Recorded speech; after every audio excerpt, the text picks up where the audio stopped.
Alright, hello everyone, welcome. This is GoldenEye XBLA edition on the Steam Deck. See there? Steam Deck. Nice. Alrighty, so we are going to play through this entire game on Agent difficulty. And the whole purpose here is just to show everyone how it runs on the Steam Deck. Because I have seen elsewhere, and not on my videos, but in some comment sections elsewhere, of people asking how this runs on the Steam Deck. And instead of just describing it and telling you that it's mostly a lock 50 frames per second, I figure why not show you. So that's what we're going to do. So let's get started. So yeah, I'm not going to do 00 Agent.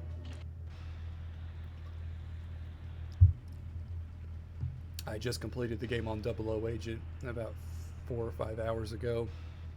I wanted to get all of the levels unlocked to do this playthrough, and that's what I did. And man, it was a frustrating experience. And look, I've beaten the game on 00 Agent before, but the problem is I've gotten so used to playing this with a mouse and keyboard that coming back to just analog sticks is it's rough for me. Not knocking dual analog sticks if that's what you're used to and that's what you prefer. God bless you. More power to you. I've got no issue with you whatsoever. I have no issue with people that want to play shooters with regular controllers and analog sticks, things like that. It's just that for me personally, having gotten used to playing this specific game with mouse and keyboard and having that precision, coming back now and trying to play it on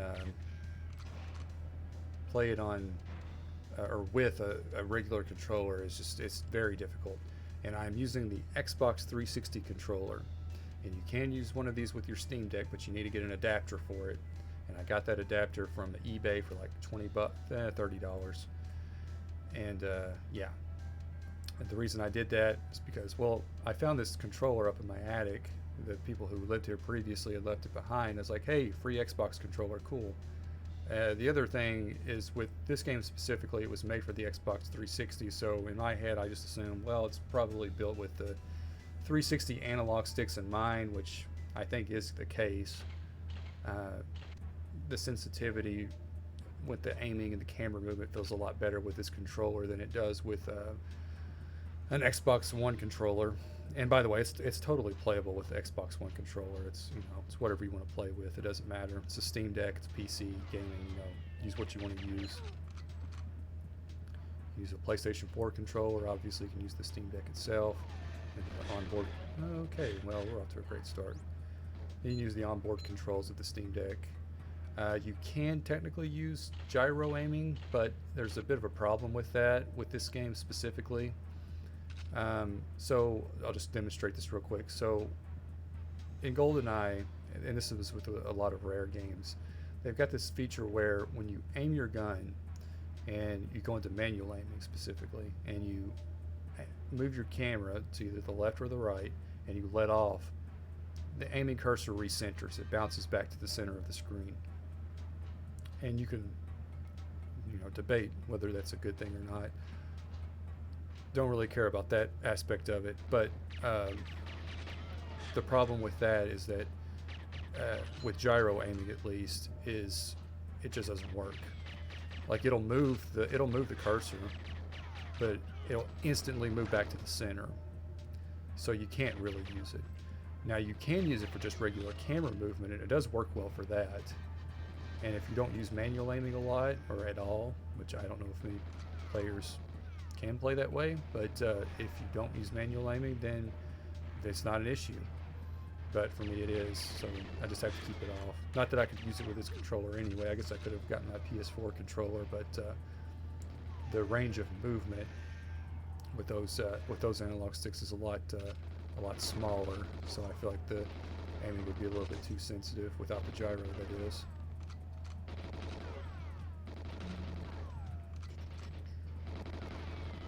I'm trying to point out some of these issues and things now when I'm thinking about it.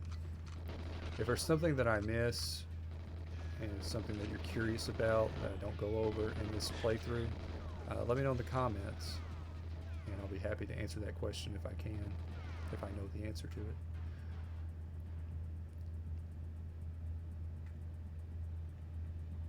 But this is a great way of experiencing this remaster if you want to play it. I know the Steam Deck is very popular right now.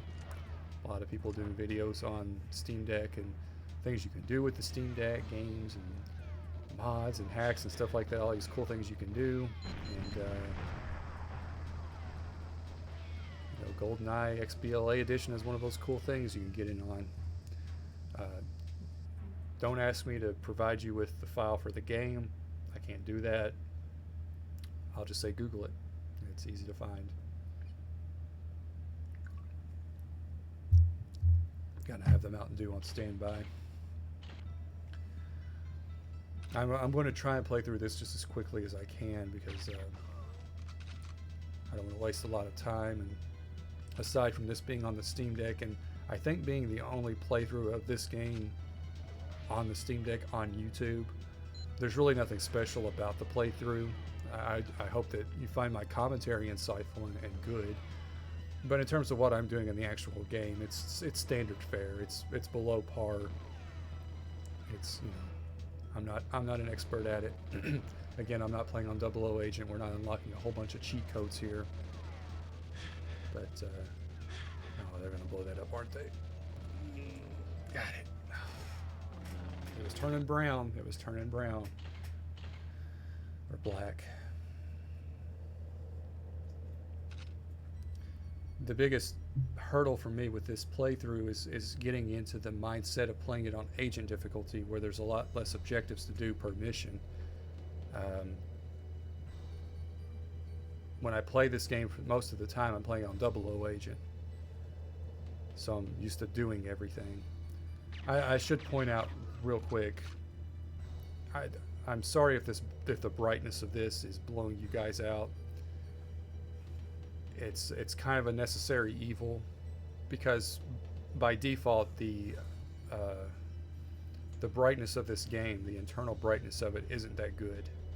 It's very dark, and when you get into some of the later levels, it becomes a real issue for like visibility. So to offset that, I increased the brightness in OBS so that those later levels would be visible, like where you can see everything. And unfortunately for this specific level, with all the snow on the ground, it's very blinding, which I guess in a way is kind of realistic. If you go outside and the ground's covered in snow and the sun comes out, it'll blind you. Well, not the actual blindness, but you know, you'll need some sunglasses, let's put it that way. It's blinding.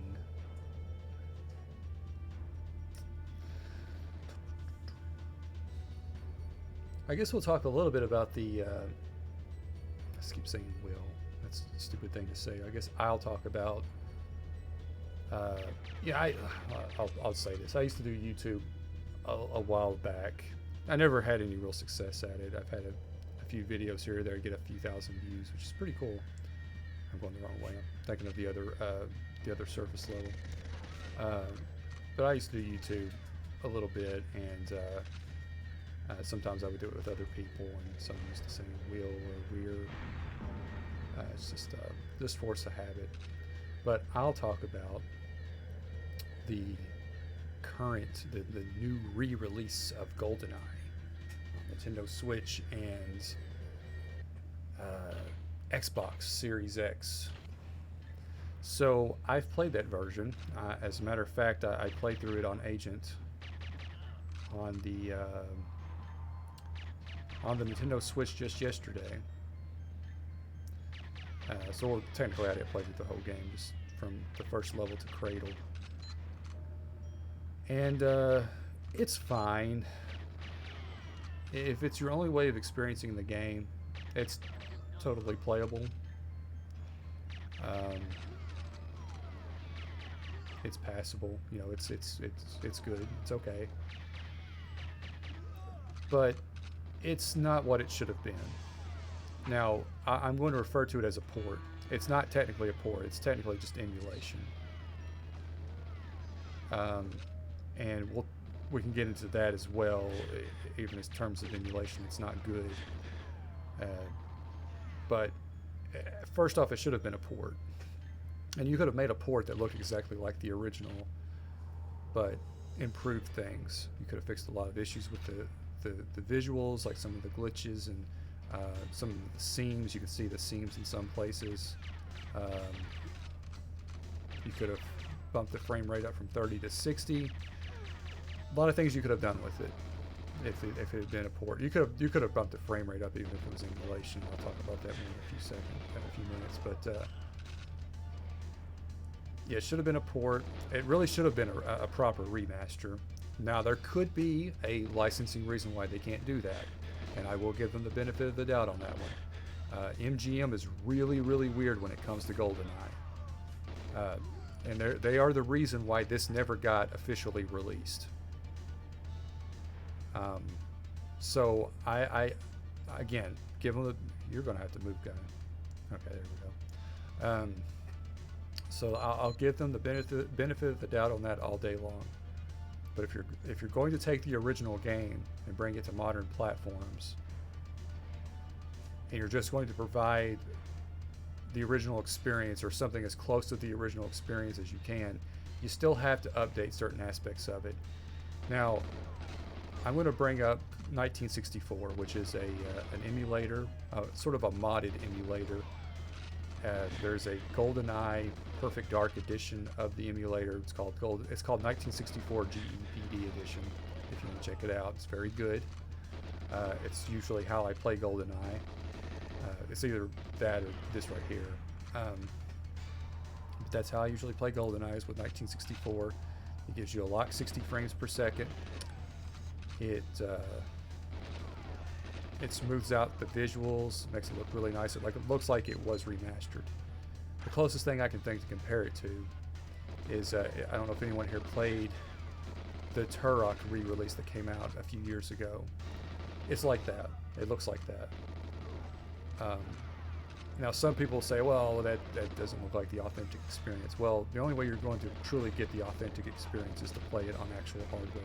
You can't really go down the sort of purist route when you're talking about a re-release, because again, looking at what we got with the Nintendo Switch and Xbox version, that's not the purest version of it either. Like it's the N64 version, for example, had a lot of frame rate drops. The frame rate in the N64 version hardly ever got above 20. So the fact that it's a lock 30 now, for the most part, it still dips on the Switch version, but it doesn't dip in the same places that the N64 version did. So you're still not getting, if you want to go down the purist route, you're still not getting the pure experience with the Switch or Xbox version. So that goes out the window, and I don't really think that should be the aim of a re-release, to try and provide just the original experience the way it originally was. You need to update certain aspects of the game and make it more palatable for a modern audience. And despite what purists may say about it, most of them are going to prefer playing the new version if you go far enough with updating it and with changing things. You know, there is a certain line that you cross where you go too far. You know, that's usually like remake territory, which is not what we're talking about here. We're talking about either a better emulation or a port of the original game that did things like 60 frames per second, smoothed out the graphics, etc., etc. Again, provide something that was at least in line with like Turok. And the Turok example, I think, is perfect because you're talking about two games in the same era, the same genre, and the Turok it turned out way better. It's not the same development team, so but this is GoldenEye we're talking about. That should have gotten way better treatment than it got. GoldenEye is one of the most influential first-person shooters of all time, one of the most influential video games of all time, still considered by many to be one of the best games ever made, one of the best shooters ever made. To just provide the most basic of emulations for it it's insulting in a way.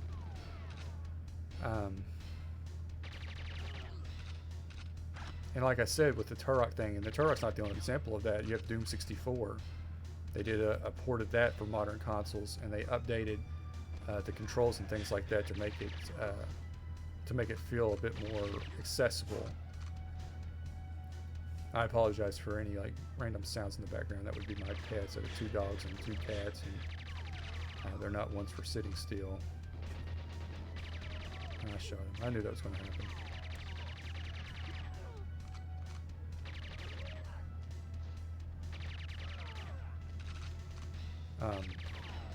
But yeah, you don't even have to compare it, because like people will say, oh, of course on PC you can do this and that. But that's the thing too. Is like 1964. That emulator, like you can play GoldenEye via 1964 on a computer that has like an Intel 4000 graphics card, and still get 60 frames per second at like 1080p. So it's nothing to do with like hardware. You don't need an RTX 4090 to play GoldenEye on your PC and have a better experience than what you're going to get from that re-release. It's pretty old at this point. Like I think that particular emulator came out in like 2012, I guess, from what I read somewhere. So yeah, it's like it's nothing special in terms of hardware. It's not a PC master race kind of thing I'm talking about here. It's just that was made by random fans, and they put more effort into that than Sony or not Sony, Microsoft or Nintendo did with an official re-release that they're profiting from. And they had more than enough money to make it better.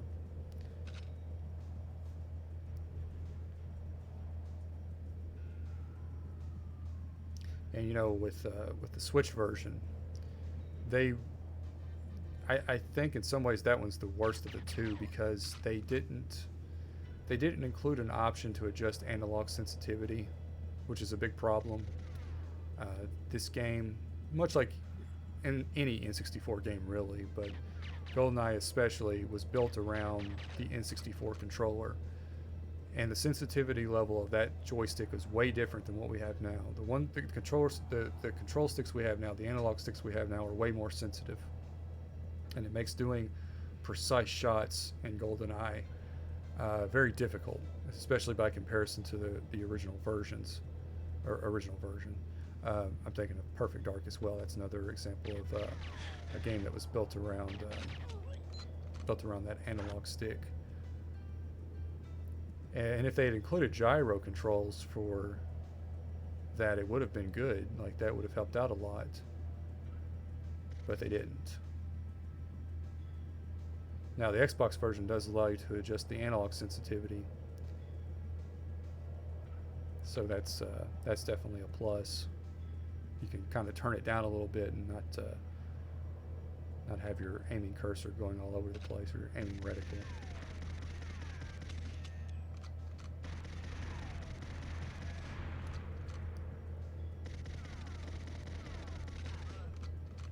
As you can see, I can't shoot for crap with a controller.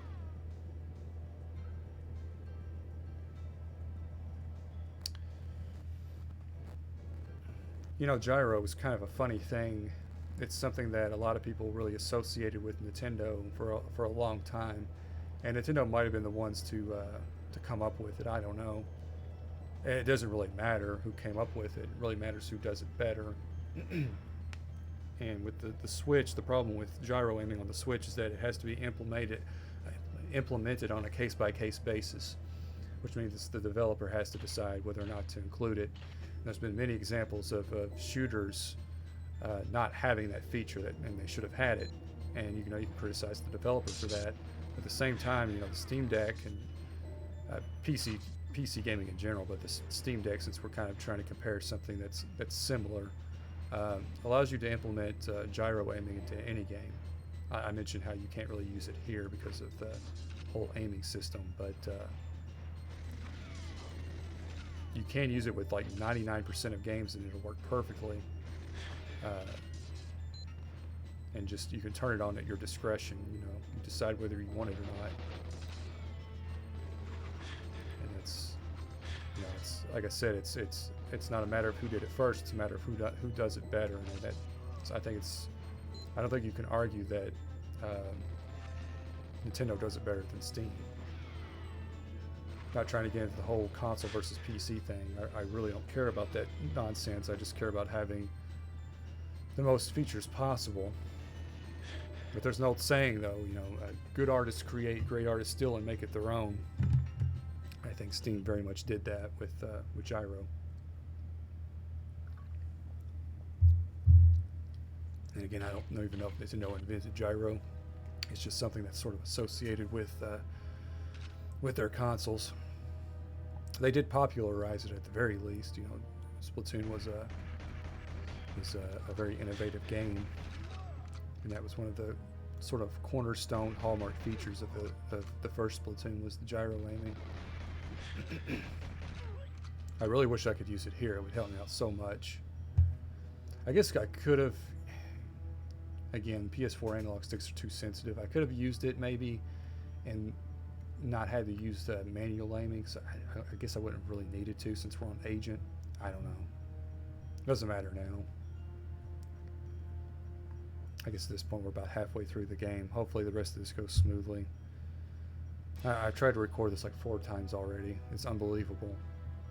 This is my first time recording something like this, and it's just trying to figure these little things out, and these little things that I haven't figured out are causing me all kinds of headaches. And then with my last recording, I guess I had one of my devices over here too close to my microphone, and I was getting static interference. And I was like, oh man, that's going to sound awful. And it's just, ugh. Wait, what? Oh, I guess I walked away too soon. See, I didn't know that would happen. I just learned something new there. I figured if you walked away from him, it would just pause the conversation until you walk back. But if you walk away too soon, yeah, he just gives up. As Sikorsky is, it doesn't have time for that. I've got to watch out setting that Mountain Dew bottle down because it's coming through the microphone, and I apologize for that. This microphone's very sensitive. It's nothing special. It's a $50 J-Labs microphone that I bought at Walmart. I wasn't going to do this without a microphone, but I don't have the money to invest in anything special, especially for as infrequently as I do this. I am trying to ramp up production a little bit. I will have another playthrough coming up. I'm hoping to maybe record it after this one. If not, I'll record it Wednesday when I'm off again. It's not going to be 007 related. Might do more 007 stuff in the future, leaving the door open for that, but it's going to be a different video game series. It's going to be from the GameCube, PS2 era. That's all I'll say about it. I don't want to spoil what it is, but it's something I'm very excited about, and it's something that I've wanted to do for at least 10 years.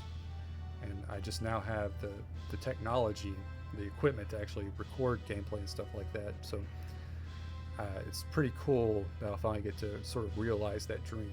And like, I don't know if anyone will watch it or not. I don't know if anyone will watch this, but hey, that's fine.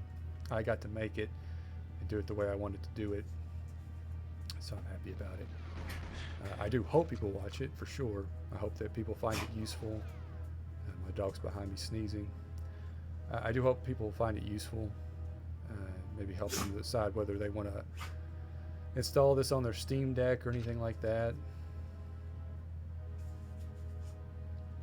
Figure out if it's worth it for you to do it. I think it is. Like for me, I don't notice a difference between 50 frames and 60 frames per second. It's not until you start dipping down below 40 where it's like, oh, okay, it's not great. But some people might, some people are more sensitive to like the analog stick issue than I am. So I'm not analog issue. Did I say analog issue? I meant frame rate issue. Some people are more sensitive to frame rates than I am. Someone once said that they had heard someone else say that like really low frame rates made them nauseous, and that person thought, oh, that's ridiculous. A low frame rate won't make you nauseous. I see what they're saying. Like I won't say nauseous, but it is unsettling when you get like a really low frame rate. not to harp too much on that GoldenEye re-release on the Switch, but give me just a second here. Not to harp too much on that GoldenEye re-release on the Switch, but when you play the Caverns level, that frame rate really dips down, and it's unsettling. Like it's like, I don't know. It's hard to describe. Not necessarily nauseous, but I could see how people would get nauseous from that. But yeah, when it comes to the difference between 60 and 50, I can't tell the difference. I can't really tell the difference between 60 and 40, if I'm being honest. Like anything above 30 is good. And I'm okay with the lock 30, as long as it's a lock 30. Problem is when you get into like this era of gaming, if you're playing like on original hardware, you're not getting anything close to like a lock 30. My dog is doing a lot of sneezing right now. I'm probably going to take a break after this level and just start a new session, pick right back up where we left off. It'll all be in one recording and all that, but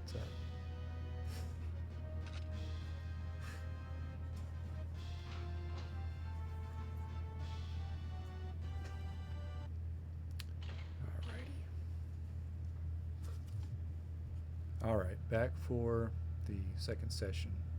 Finish out this playthrough. I've moved the microphone, so it might sound a little bit different. I've got it closer to me. Yeah, this between this and 1964, the modded emulator that I was talking about. I don't know if that's the correct term, modded emulator. It's an emulator.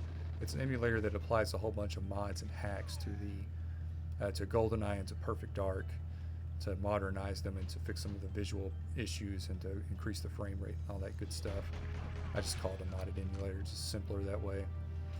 But those things have really helped to bring GoldenEye up in my view. Look, I love the game. Always have. I got it for my birthday one year. I can't remember if I mentioned this already or not in the previous session, but I got it for my birthday. Where am I going? I got it for my birthday. I grew up with Nintendo 64. My dad got it for me. My mom and dad got it for me for Christmas. So I have a lot of nostalgia for this era of gaming, and for GoldenEye. I still remember getting that game on my birthday. It was inside, he had it inside of a regular box. I opened that up and there it is, the GoldenEye box, man, that iconic box art. Like it's just, that's a memory that I hope that I'll always have. So I love the game. But going back a few years ago and trying to play it on the original N64, I had a hard time going back to it. I don't, for as much as I do love that era, I don't go back to it very often. I'll play some of these games on emulators from time to time, and I'm gonna move my cord a little bit. I think my cats are kind of trying to grab it. I'll go back and play these games from time to time, but never over long periods of time. Like I won't sit here and play an N64 game from start to finish for the most part. So, going back to GoldenEye and playing it, it's like, man, not having two analog sticks, because at that point I was still playing on consoles mostly and was pretty well adjusted to dual analog aiming. Ooh, dodge.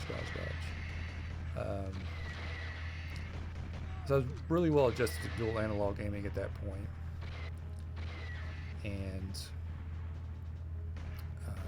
going back to a controller that had one joystick can be a bit difficult when you get used to something else. And I'm not debating over which one's better, not making a case for one being better than the other. It's just all a matter of what you get used to. Kind of like right now, I'm used to mouse and keyboard. Playing this with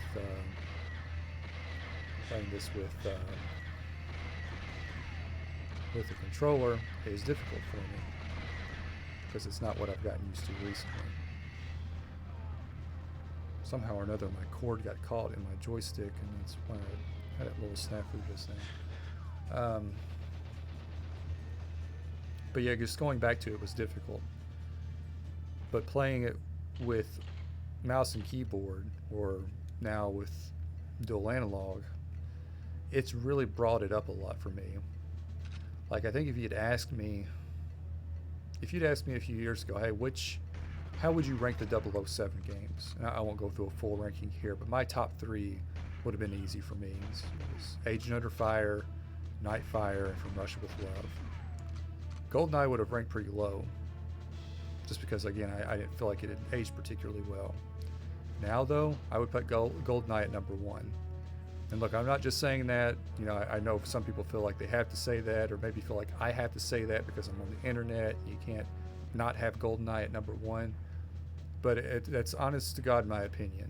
Like, that's being able to play it in such a way that I can now, or in the way that I can now, is just, it's really changed my perspective on it. Because here's the thing, like, some people might take issue with, like, oh, why would you have Agent Under Fire above Nightfire? Well, for me, it's all about pacing. I love fast-paced games. Or not even necessarily fast-paced, just well-paced games. I don't like games that have, like, a lot of slow moments and things like that. Agent Under Fire, for me, is the closest that the series has gotten to GoldenEye in terms of pacing. It's very quick. It nails the Bond moments. Like, you've got the traditional, like, Bond stuff with the gadgets and things like that. But unlike Nightfire, those things are a lot quicker and a lot snappier. Like, for example, using, like, the grappling hook.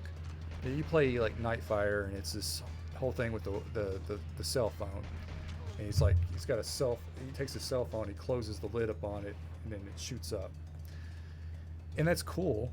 Like, that's a cool little animation. It's a cool effect, and just using the grappling hook in Nightfire in general looks cooler than it does in Agent Under Fire, but it's a lot quicker to do in Agent Under Fire. It's a lot snappier, and that's what I like.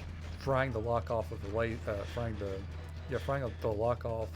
off with a laser. I've been tired. I've been at this for a few hours, but frying a lock with a laser is a lot quicker in Agent Under Fire than it is in Nightfire. There's nothing wrong with having, like, slower paced things like that, and you also have other moments too, like you can, like, walk along, like, small ledges and things where it goes into, like, the cinematic camera mode. That's really cool, and that really adds to the whole Bond, the Bond aspect of it. Makes it feel more like the movies. But all that stuff kind of comes at the expense of the pace. Agent Under Fire has enough of the Bond moments to make it feel like a Bond game, but all of it's just a lot snappier. It's a lot quicker. It's a lot better paced for me. I don't want to say better paced. I just like the pacing better. And I'm not trying to make an objective argument for which one's better or worse. It's because it doesn't have to be that. They're both amazing games. I love both of them. I just prefer one over the other because of pacing. And GoldenEye, though, when it comes to pacing, is unrivaled in terms of at least the 007 games. You can have arguments as to how it stacks up to other games and the genre. But in terms of the 007 games, I think it's the fastest paced out of all of them. It doesn't have very many slow moments. The slowest moment in the game, I think, is like maybe the Statue Park level, where you have to sit there and listen to Alec talk for a little bit. But once you know that you only have to listen to him to a certain point, then you can just go off shooting, and it's right back to good, fun, fast-paced gameplay, and that's what I like.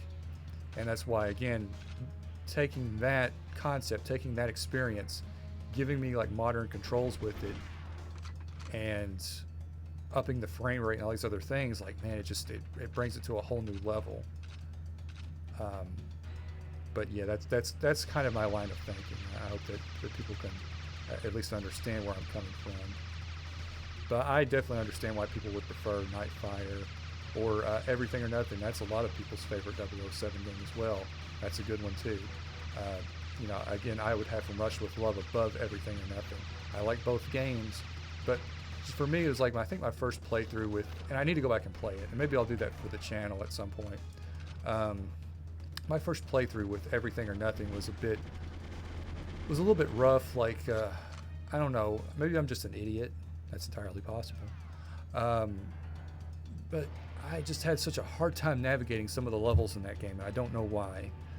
From Rush with Love, it was pretty straightforward, and I didn't have nearly as many difficulties traversing the levels and things like that.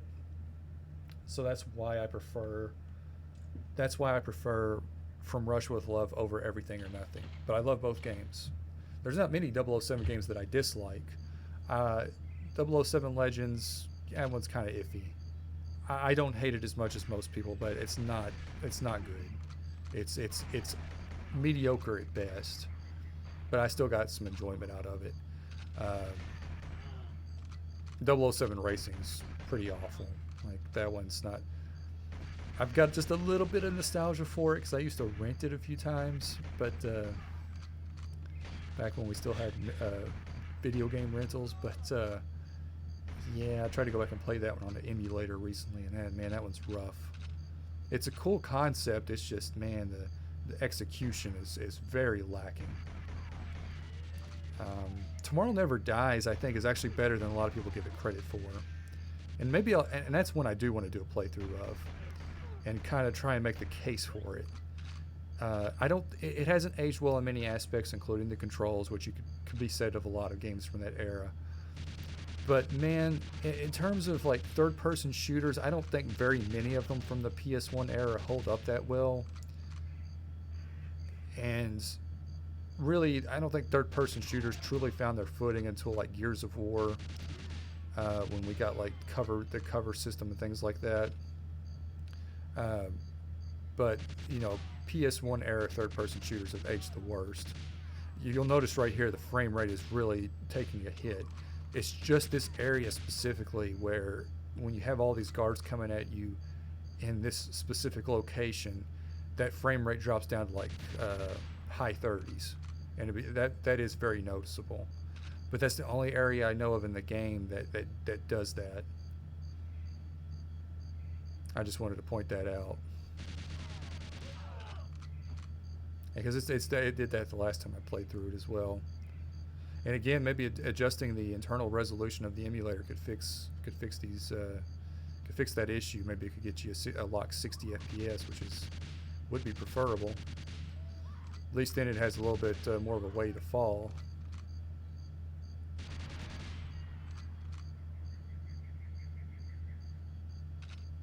More of a way to fall before it hits 30 anyway. Because that's how frame rates work, right?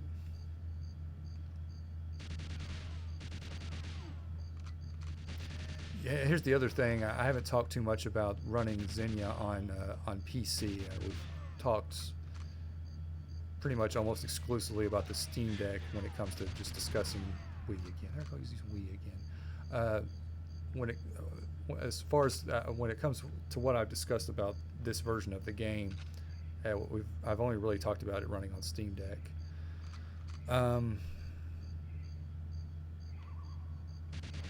On PC, it's not a demanding emulator in terms of running this game, at least. I can't attest to how it runs anything else, just GoldenEye.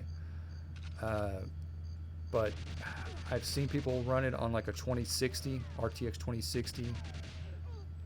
My laptop has an RTX 3050 in it, which is, it's the 4 GB version. I forget the CPU that's in that thing. But yeah, lock 60 frames per second all the time. Any gameplay I've ever seen of it, people usually list their specifications in the descriptions of their videos. And yeah, I've seen like as low as 2060 at the very least. I think somebody maybe even did it on like a 1050. I don't know. It's really not that demanding. So just something to keep in mind. I mean, obviously, if it's running this well on the Steam Deck, then it can't be that demanding, right? So I'd imagine a lot of people really do want to play this version of the game. I can definitely understand why. This is one of the things that got me into wanting to become a sort of a PC gamer, I guess you would say. Because like, oh man, you can play that GoldenEye remaster on there. That's awesome.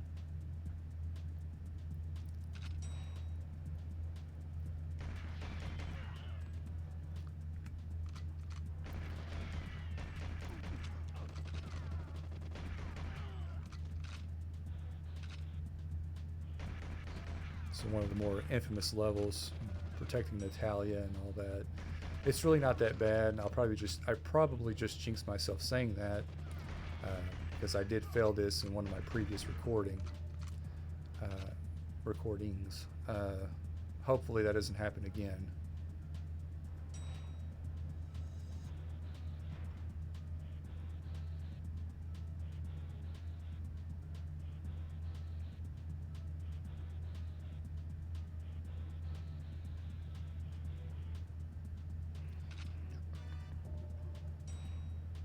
You have to stand so close to her in order to get before she opens the door, I think.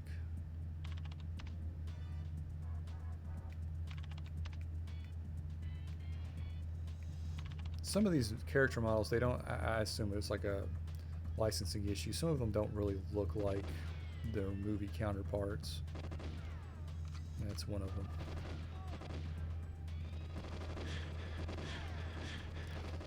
These guys here, they switch back to the new graphics, don't I? These guys here, man, they lock onto your location instantly when they start shooting at you, even on Agent.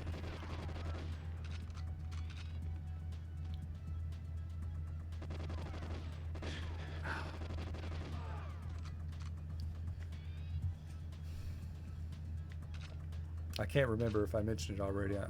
If anyone watches this, I'm sure they'll ask what my favorite Bond movie is. It's GoldenEye.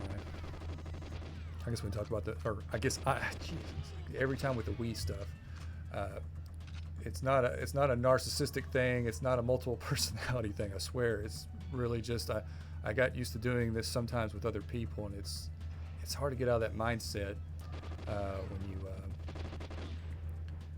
start doing it solo. But yeah, I'll talk about the movies a little bit. So this is another one of those things where time kind of changes your perspective a little bit. And if you'd asked me 3 or 4 years ago what my favorite Bond movie was and who my favorite Bond actor was, it would have been Casino Royale and Daniel Craig, respectively. After No Time to Die, that changed quite a bit. No Time to Die was a hard pill to swallow for a lot of us Bond fans.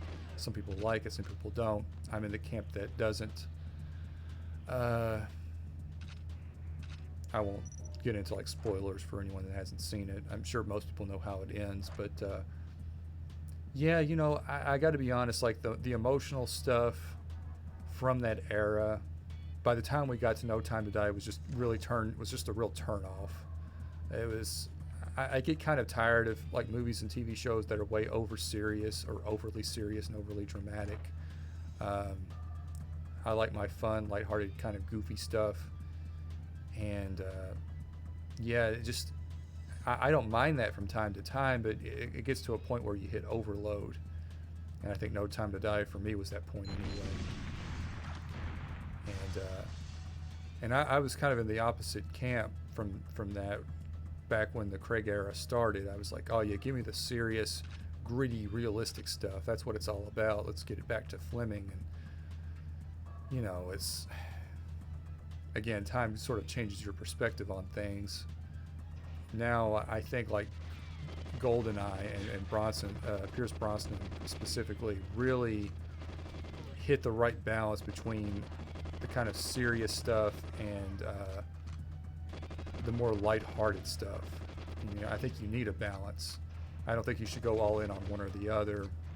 I think with like some of the Roger Moore stuff, it sometimes trended a little bit too much into the goofy category. And I still like those movies. I loved Roger Moore's 007, but even some of that was a bit much. But the Daniel Craig era, I think maybe trended too far in the other direction. And I still think Casino Royale is a masterpiece. It really is. Like it's arguably like a perfect Bond movie, just objectively speaking. But for me, a perfect Bond movie is GoldenEye. Like it hits all of the Bond tropes, and Pierce Brosnan he just looks the part. Like, you know, if you had James Bond described to you, and then you had to pick someone out of a lineup of pictures that looked like that description, it would be Pierce, and he's just fantastic.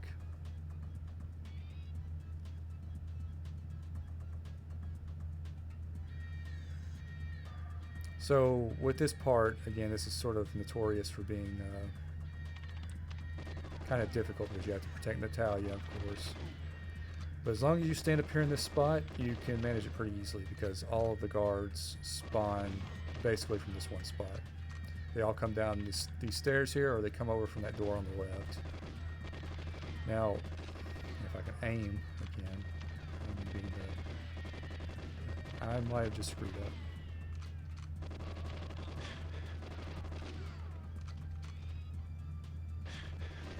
So the guards with hats, they will. The guards with hats will shoot at you. The ones without hats will go directly for Natalia, and they won't even look at you. This is where auto aim might have come in handy.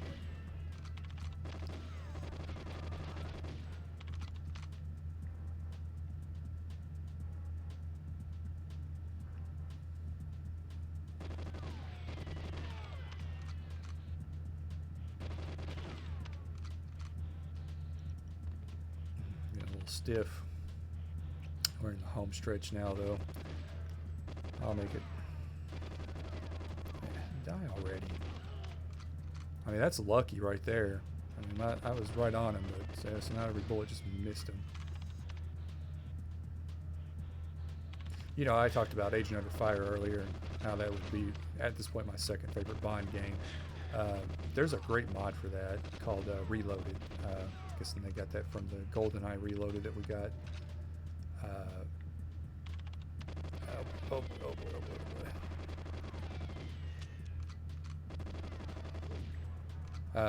Anyway, GoldenEye Agent Under Fire Reloaded mod. You can use it with like any version of the ROM or the ISO file. It would be. Get kind of worried now that some of these guys have gotten past me. And it fixes some issues with that game. Like one of the problems that game has is like basically all of the automatic weapons have like really poor accuracy. Like even if you have your target or your aiming cursor dead centered on something, your bullets will go all over the place if you're using an automatic.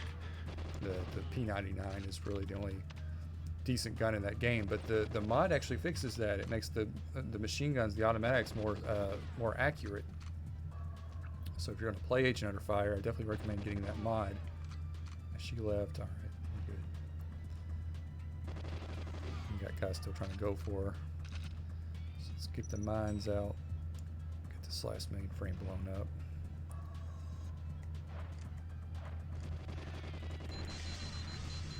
All right, we're good.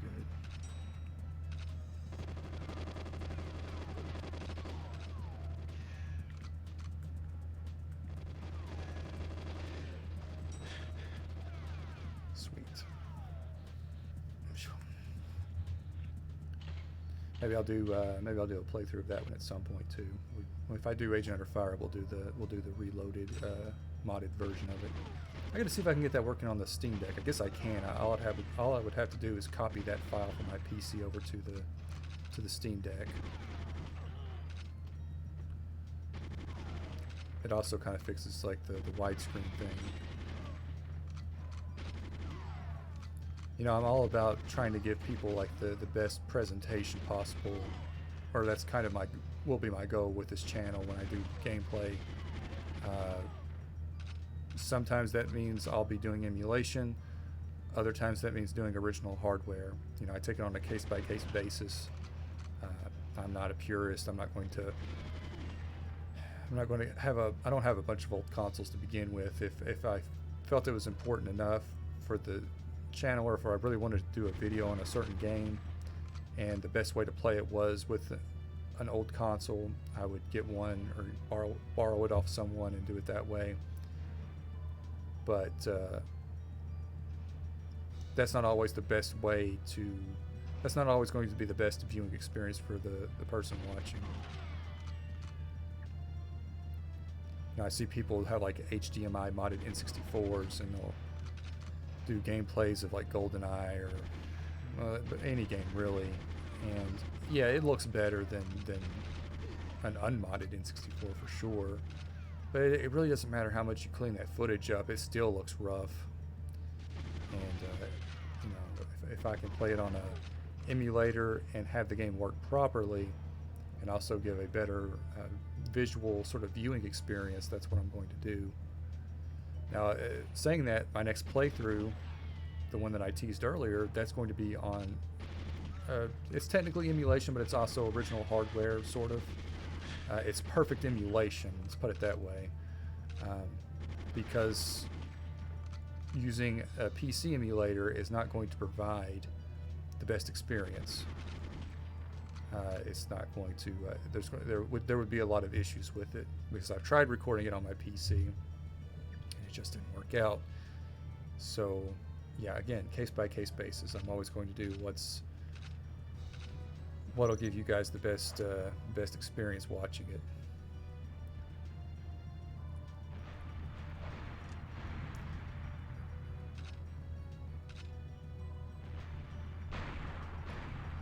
See, this is one of those instances where you really need to have that brightness cranked up.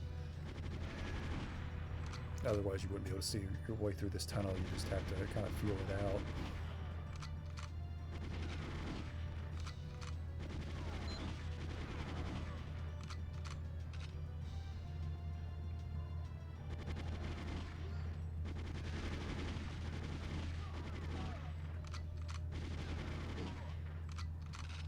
This has been a lot of fun recording this, though. I see why people like doing it so much.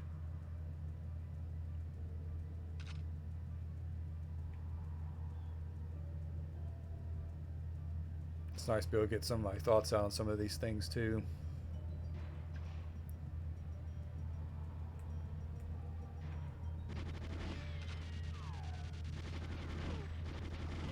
You know, I have friends that know what 007 is, plenty of them that have played GoldenEye or played it growing up, things like that, but getting into some of these more hardcore topics, you know, you're kind of, I'm not, I don't know word it,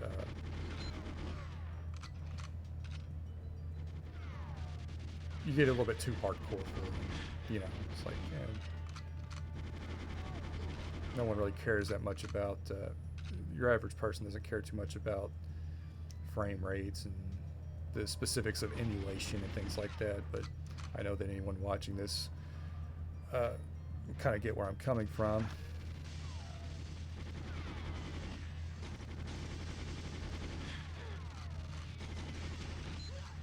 I'd be curious to hear anyone's thoughts. You know, if anyone watches this, hear your thoughts in the comments. You know, what you think about this if you played it yourselves. You know, which versions you prefer, things like that. And if I haven't said so already, if there's any questions you have about emulating this, about you know, just specifics, things like that, let me know. I'm more than happy to answer questions like that. I'm not keen on getting into like a back and forth debate about which version of GoldenEye you should play. I really don't care which version people want to play. That's up to you as an individual to make that decision. Play the one you want to play. But when it comes to questions about getting things to work right, you know, I'm all about trying to help anyone out that I can. In terms of getting this emulator installed, as I said, I think I said anyway, maybe that's some different recording. I'll have links in the description. There's links in my other video, so if I don't get them up right away, just go back to my video where I talk about fixing the sound delay and screen tearing in Xenia, and you'll see some links in the description and in the comments that'll help you along there. All right, we're on the Cradle, man. This is it. It's the big time. It's not really the last level, but it also is, depending on how on what difficulty you play the game on. We're going to do the other 2 levels, of course, but yeah. Ooh, this is bright. This really lit my face up, didn't it?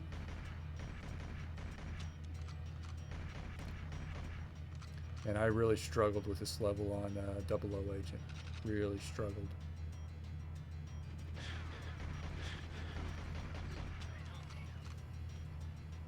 I did end up turning auto aim on for this level, I won't lie. It's just, I needed to be able to hit like that guy on the bridge before he could hit me. And he can hit you a lot sooner in this version than he can in the N64 original. I do feel like the guards are smarter here. That could be my imagination. Maybe I'm just out of practice. I didn't even hit him. Maybe I'm just out of practice. I don't know. But yeah, man. These guards seem like they're able to hit me a lot easier and a lot quicker than they could on the original hardware.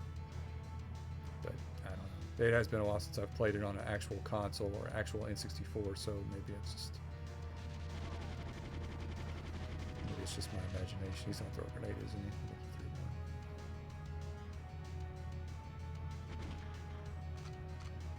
No, I guess he didn't. Sometimes he does, sometimes he doesn't. Did he go up there? There's ways you can manipulate his AI to where you can just keep him going back and forth between these 2 spots. Like you can crouch down and you can shoot him from here when he's down at the bottom of that staircase. But I don't know. I tried doing that when I did my 00 Agent playthrough and just had a really hard time manipulating him like that. So I just ended up doing what I'm doing right now. It looked like he was about to throw a punch. I know he was throwing a grenade, but it was kind of funny the position he was in. It looked like he was trying to punch me, like really badly.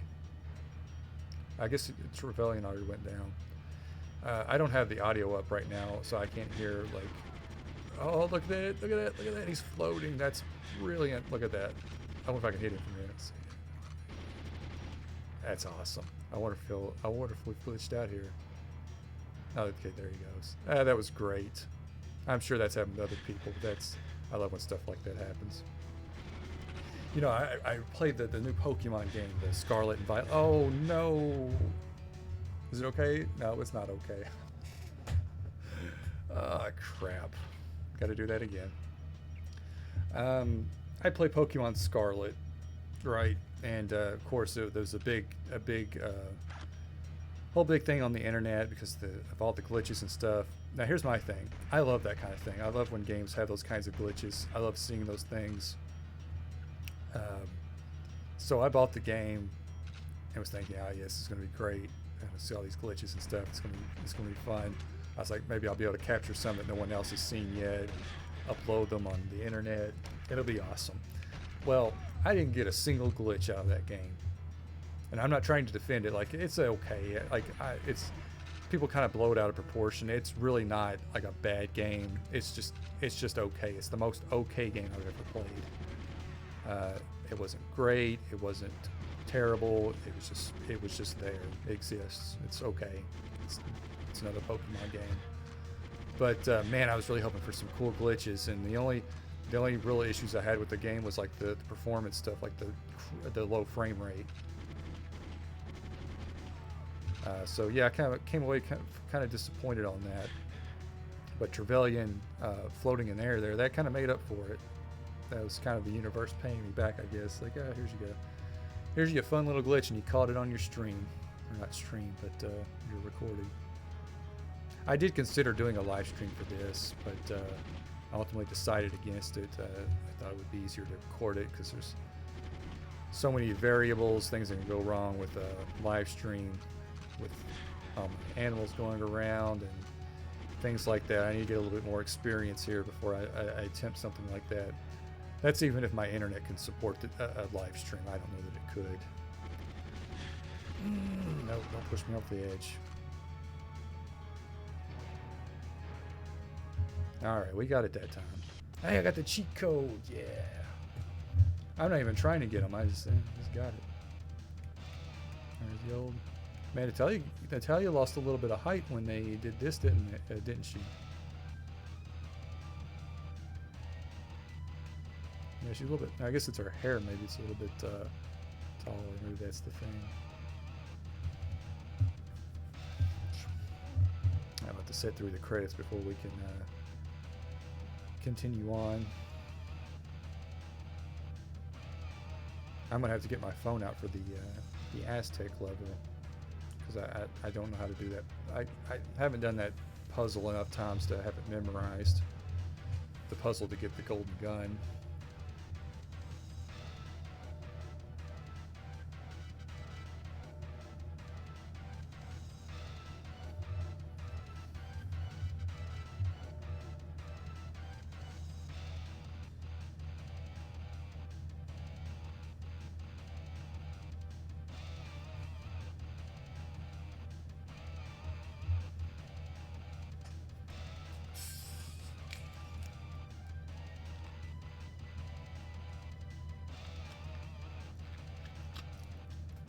Warm Mountain Dew.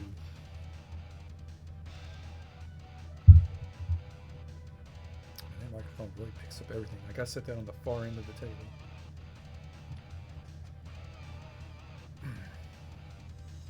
This is a learning experience for me. It's figuring out my limitations here and what my technology can do and can't do and how sensitive some of this stuff is.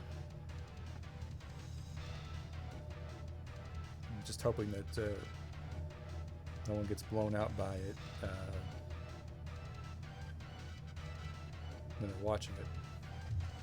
I won't let that happen next time. Next time I do, the next playthrough I do, I'll have better situation. I was planning to record my second playthrough tonight, but because I've had so many issues getting this one done, and having to do several recording sessions, I'm not going to be able to get the second one done tonight. So I guess I'll try and record it. Wednesday.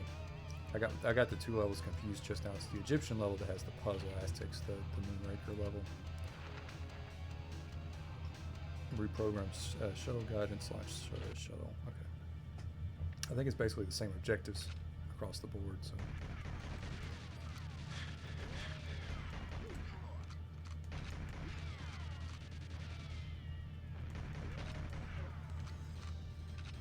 I'm still going to be a little bit careful here because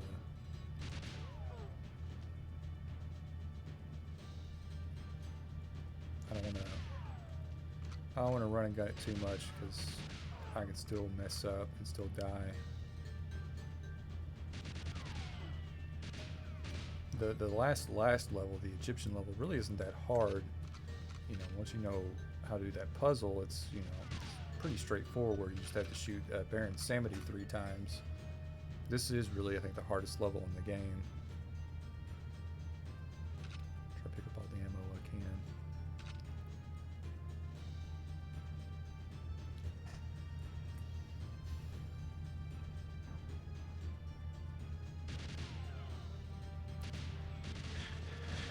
Shark.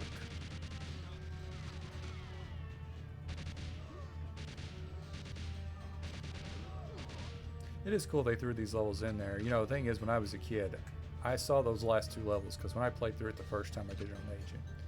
And as a kid, I don't think I ever would have had enough skill to do the game on 00 Agent. And without a guide, I probably wouldn't have known how to complete certain objectives anyway. So that was out of the question. But I saw those last 2 levels, and I thought, are those actual levels in the game, or are they just like placeholder images or something that they forgot to take out? Like, is it even anything at all? Yeah, I didn't find out until years later that there were 2 extra levels in the game, and you had to beat the game on 00 Agent to get them. That's kind of a cool concept, though. You don't really get things like that anymore.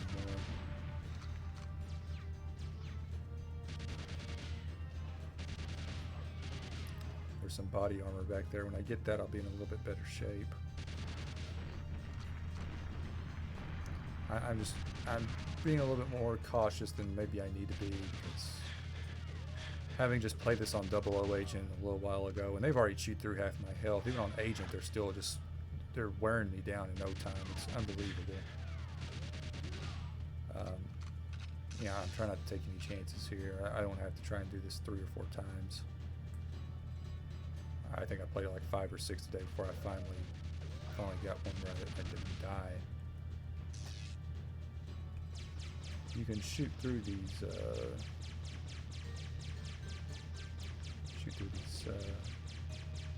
boxes, these crates. Let's get back here, a little distance between us and them. You know these gun turns to take out.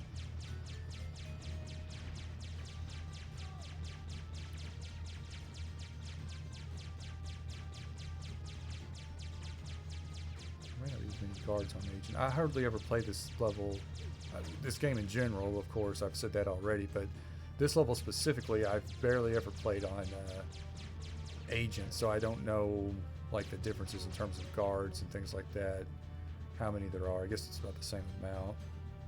Really, so far, it doesn't feel much different than 00 Agent. I mean, I guess I'm taking less damage technically, but it's, like I said, man, they're still chewing through my health. You actually see names on that now. That's cool. It's credits. It's best to go ahead and do that right now, because once you kill Jaws, you're going to have like these elite guards come after you, and there's a lot of them. And okay, we'll just go up here. Yeah, there'll be a lot of them, and you're going to have them following you throughout the whole level. So your best bet's to open that door or close those the shuttle door things right away, so that when you come back through, you don't have to do that, because you're going to have guards on your tail when you're doing that. So you can kind of manipulate his AI a little bit there. I just kind of failed at it. What you want to do is get to the end of the staircase, and again, failing at it.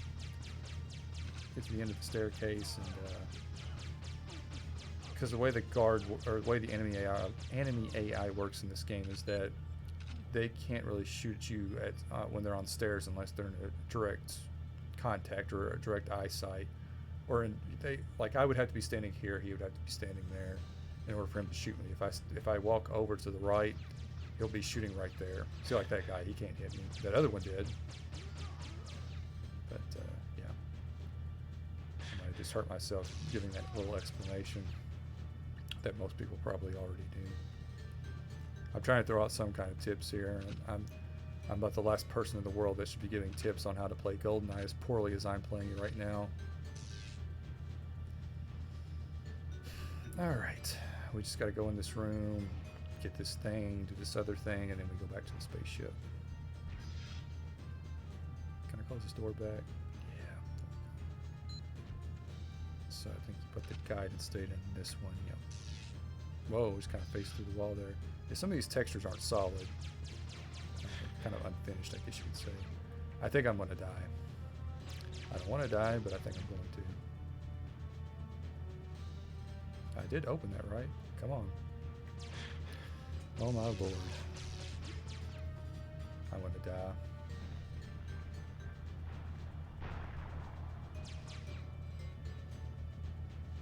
This mission, man, it's still very hard for me, even on Agent. This is unbelievable. I'm ashamed of myself.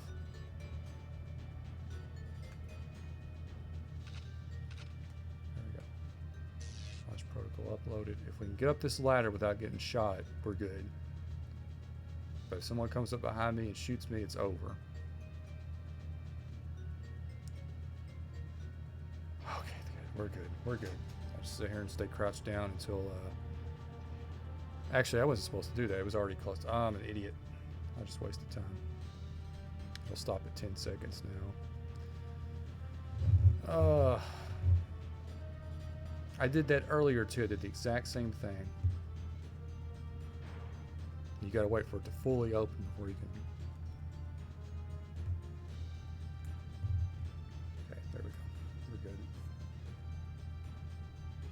Or is it supposed to be open? Yeah, I guess I did the right thing. I don't know.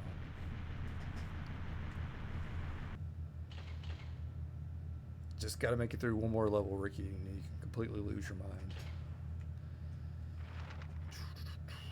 Recover the golden gun if your parents sue me. So I'm going to need my phone for this one. So I got to look at that. I got to look at that layout.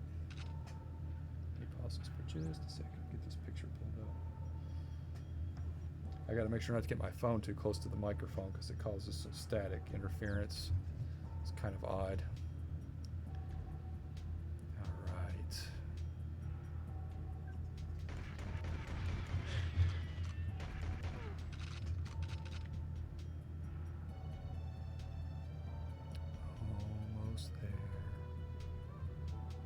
Okay, so we got here 3 to the left, 1, 2, 3, up 2, 1, 2, 3, 4, and then up 1, 2, up 1, up 1, 2, up. Well, I followed it. I don't know.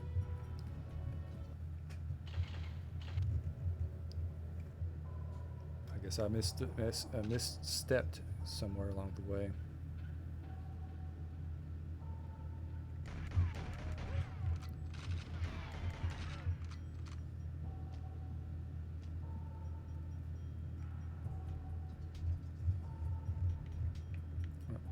Until I'm looking at. Let's actually switch to the old. They actually might help a little bit here. So 1, 2, 3. 1, 2. 1, 2, 3, 4. 1, 2, 3. 1, 1, 1. I think that's where I screwed up at. 1, 1. Yeah. Cool. All right, we're good.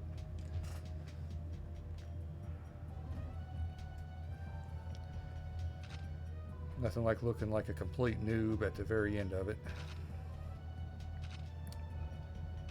All right.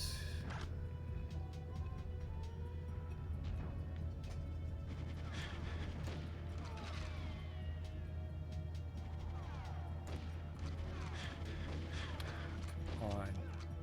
Aw, you just broke the golden gun rule, you jerk. Where's old Baron at?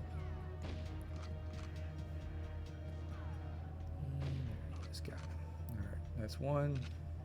Then he's going to pop up over here.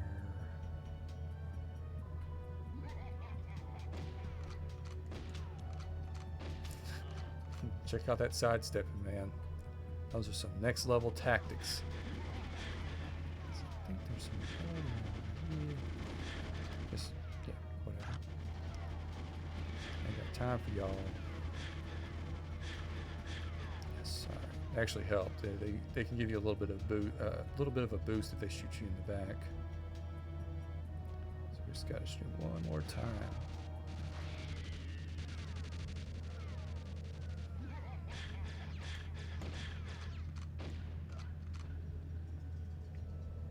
That's it. Did it. All right. Hallelujah.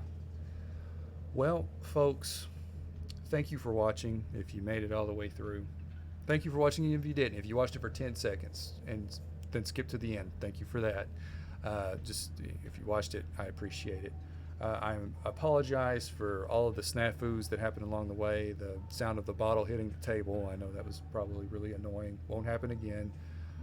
This was a real learning experience for me in terms of recording gameplay and figuring out OBS and how capture cards work, and just a lot that went into it, a lot that goes into this kind of thing that you have to kind of figure out as you do it. And yeah, they got a better handle on it, so the next gameplay I do, it'll hopefully turn out a lot better. Where did I put my controller at? It doesn't matter. But yeah, if you like this video, hit the like button. If you're interested in this kind of content, subscribe, because there's going to be more playthroughs to come. I'll do more 007 stuff in the future. Going to do something a bit different next time. It's not going to be 007. It's going to be, I'm not going to say, but it'll be something different. But yeah, there'll be more gameplays and discussions and things like that. So yeah, stay tuned. Leave a comment below with any questions you might have and any tips or advice you might have on this whole recording stuff and things I can improve on. I'm all for constructive criticism if you got any. But yeah, that's it. I'll see you guys next time. Thanks for watching.